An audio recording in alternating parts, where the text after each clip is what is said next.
Just speak my peace, keep my peace. Cubans with the Jesus peace, with my peace. Packing, asking who want it. You got it, nigga, flaunt it. That Brooklyn bullshit, we on it. Welcome back. What is good, everybody? I'm Fox of Foxy Games UK, your regular aggregate source of the latest game news, rumour and video game discussion. Now, some views expressed in our videos are those of third parties and do not necessarily represent the views of Foxy Games UK. If you want to keep up with all the latest game news and rumour, go ahead, follow me via Twitter at FoxyGames_UK. All relevant links can be found in this video's description.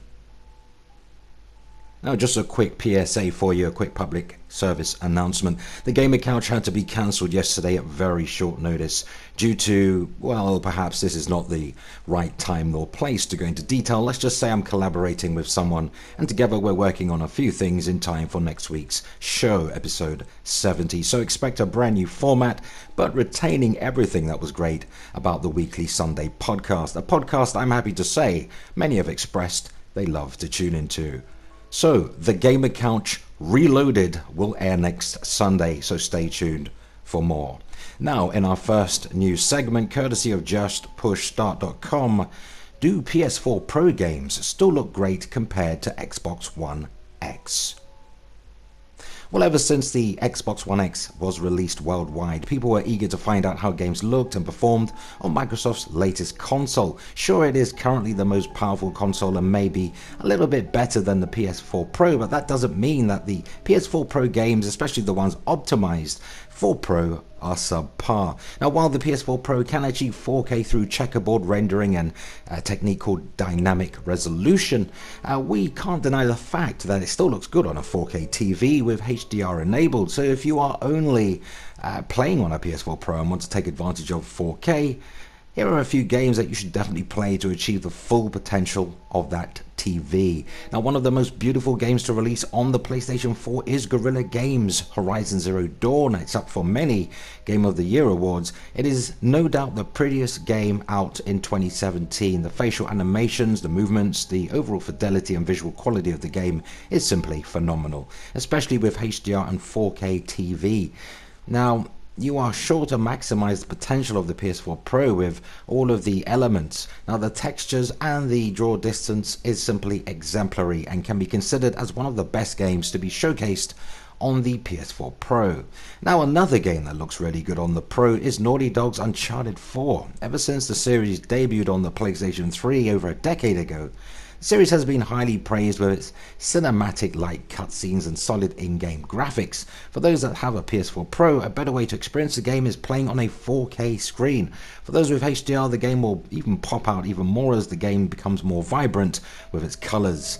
And if Microsoft has Forza Motorsport 7 to showcase what Xbox One can do, Sony surely has Gran Turismo Sport. While it's rare for PS4 Pro enhanced games to support 4K and 60 frames per second at the same time, Gran Turismo Sport manages to achieve that.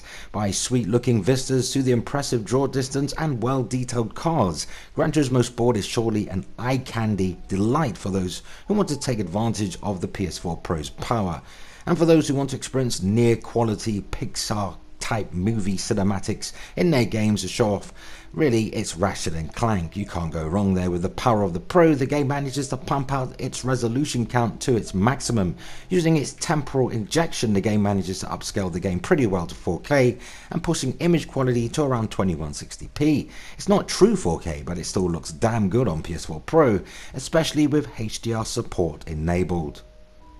And when Square Enix released a patch for Rise of the Tomb Raider that supported PS4 Pro, one of the games to showcase what the Pro can do, many would be, well, hard-pressed to disagree. Now, unlike the native 4K that the Xbox One X does for the game, Square Enix is using a 2160p checkerboard rendering solution that outputs the game in 4K.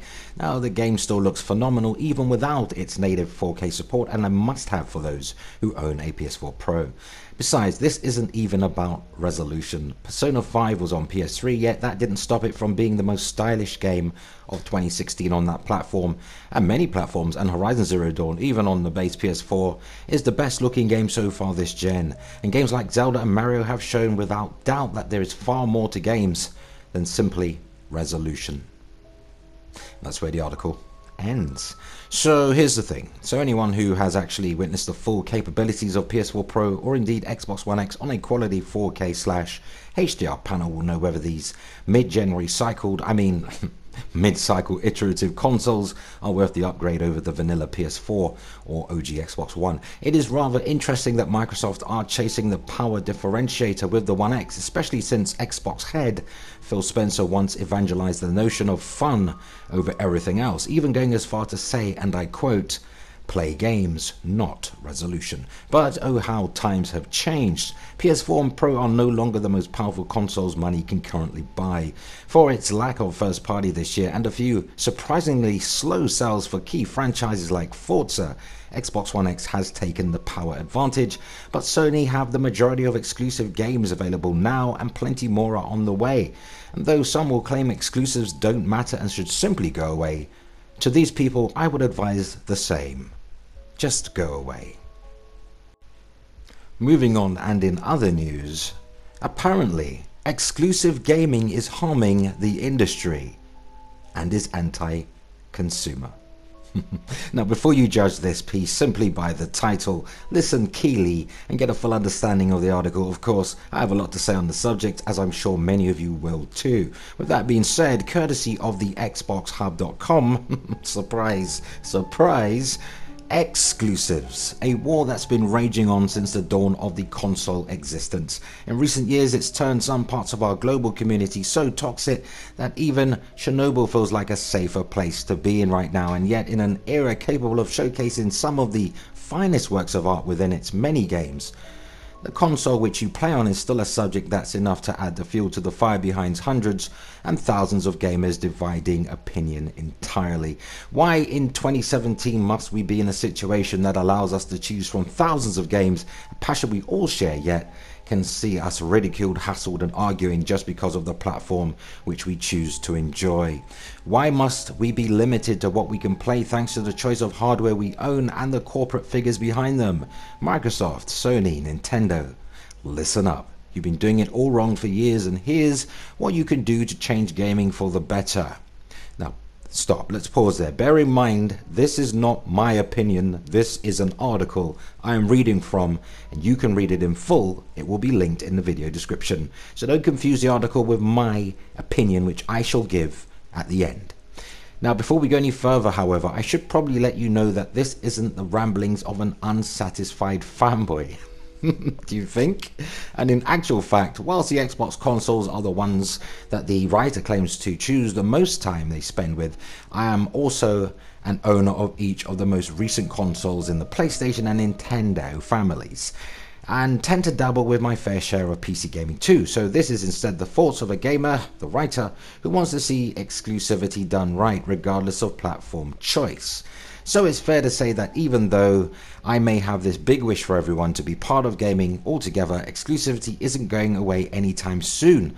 But for me, the way in which each company goes about utilizing business powers just to ensure a select group of people can play a game on their specific piece of hardware is the wrong way to go about things. In the past few years, games such as Gears of War, Forza, Halo, Horizon Zero Dawn, The Last of Us, Zelda and Mario have lit up their respective platforms, bringing enjoyment to those who played them and providing yet another reason as to why gaming has risen so much in popularity with their unique experiences. Upon release of each title though, and indeed many others, the gaming world has been divided, fragmented. Console platforms have been quick to showcase their best efforts, creating competition between each other to provide the best gaming experiences for the section of that market. But in turn, this has caused many members of the game community, all of which are passionate gamers, let's be honest here, to spend time debating away on Twitter about which game is the best, or which they can play that others can't, or all because of the poor practices in place from certain platform holders. At present, exclusivity in gaming is dividing our community. It's dividing us with the way we play. It's dividing us with games that we have access to, and it's dividing the opinion of a group of people who all share the same common interests. Now, in recent years, exclusivity hasn't just dictated what games we can play either. It's been used to take away gaming experiences from certain console owners for specific periods of time, and it's taking away a lot of value in the experience a particular game can give, despite the fact that we all spend the same amount of money for exactly the same thing. This should be acceptable? Of course not, but how can we remedy this? It's quite simple actually. Consider this: exclusivity is without doubt harming our experiences within gaming, but it's not entirely the worst thing in the world either, and I'm not saying it should go away altogether, as if done right it can have a very valuable place in the game industry. So here's what I think could ensure a better game experience for all, whilst retaining the values of what it brings to the market in terms of business. The first and most important change would be to stop exclusive games and exclusive content, timed or otherwise. Yep, you heard that correctly. The writer of the article wants, exclusives to go away entirely. Not just exclusive content, timed, everything gone, kaput. So it's fair to say that every gamer out there buys their chosen platform because they love gaming. So instead of splitting us with what we can play, bring every game to every console. Bring Halo to PlayStation. Bring Gran Turismo to Xbox. Bring Pokemon to all.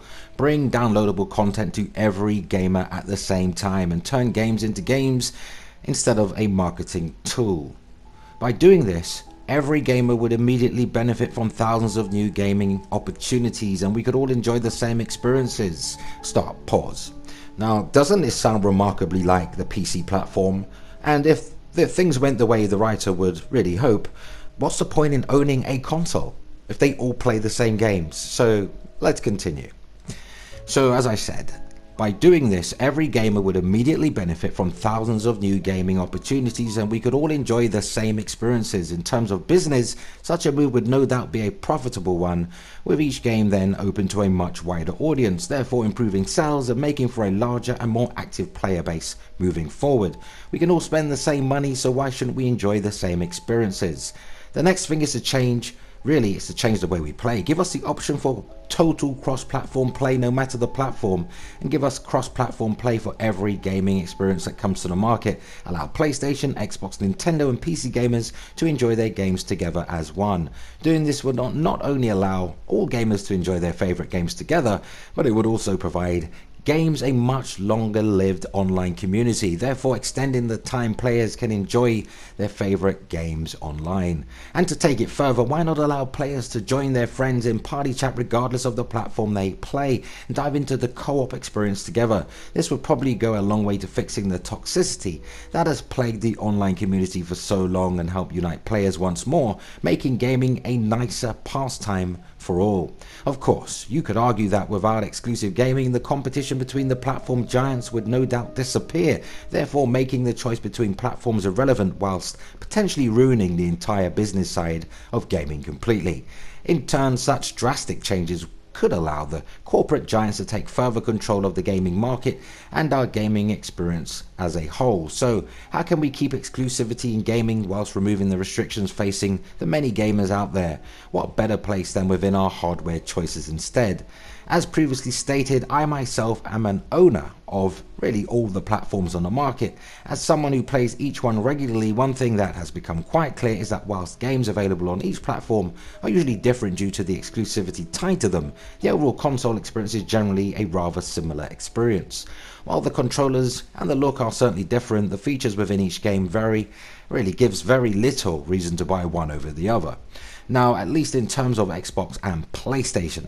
Despite the fact that many users will argue as to which console is best, each of the main consoles have their own achievement/trophy system, except Nintendo. Now, PS4 and Xbox One have their own club style system, and without the game exclusivity, none of them have anything different that makes owning the console any better than the other. So how do we fix the issue of exclusive gaming? Simple. Take away every aspect of exclusivity in games and allow every game to be played on every console. Ensure every gaming release is fully cross-platform compatible. Allow games to come together really regardless of console choice. And finally, take the effort that puts into marketing and exclusivity deals and utilize it and put more effort into what can really each respective console is truly capable of.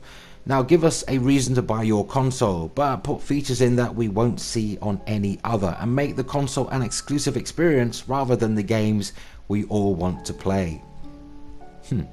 And that's where this opinion-based article ends. Now here's the thing. Since I picked up the One X, I'm genuinely enjoying being an Xbox gamer once more. But let's be totally candid here. This whole exclusives really bad for consumers and the industry malarkey all started when gamers really began realizing Sony were beginning to dominate the exclusives. We never heard of such a thing during the Xbox 360 era, so why now? Well, in truth, you only hear this nonsense from those who prefer to play on the Xbox brand. Even though some own both Xbox One and PS4, many envy the fact that some of the best exclusive games released this year and coming in the future will not be playable on an Xbox console, even though they have the ability to simply purchase the game of their desire on the PS4 that they own. Really, or at the very least, claim to own. The thing is, if the majority of Xbox owners complaining about exclusives actually supported the plethora of and arguably more consistent Xbox exclusives back in, say, 2015/2016, we wouldn't even be having this discussion. The article would not exist, and the writer would not be whining incessantly. It would totally be a non-issue. Let's keep it real. Now, the writer intimated that they would love to see exclusivity end and the community needs to come together. Well, Mr. Writer, why not use all of your energy to fight the proliferation of the enemy that is loot boxes and microtransactions, which continue to plague our games? That is a far bigger threat than some whining child crying about all the games they wish were on the Xbox. Funny that when things don't seem to be going a certain way for some people, they seek change. They seek to remove whatever makes the competition more popular, whether it is PlayStation Network crossplay fiasco, really eliminating, oh, my friends all play on Sony, so I'm buying a PS4 argument, well, that fiasco, or kill off this, exclusivity nonsense. Such a ham. The entire article reeks of salt, and salt is bad. Bad for the mind, bad for the body, bad for the soul, and especially bad for the game industry. But what do you think? Let us know in the comments.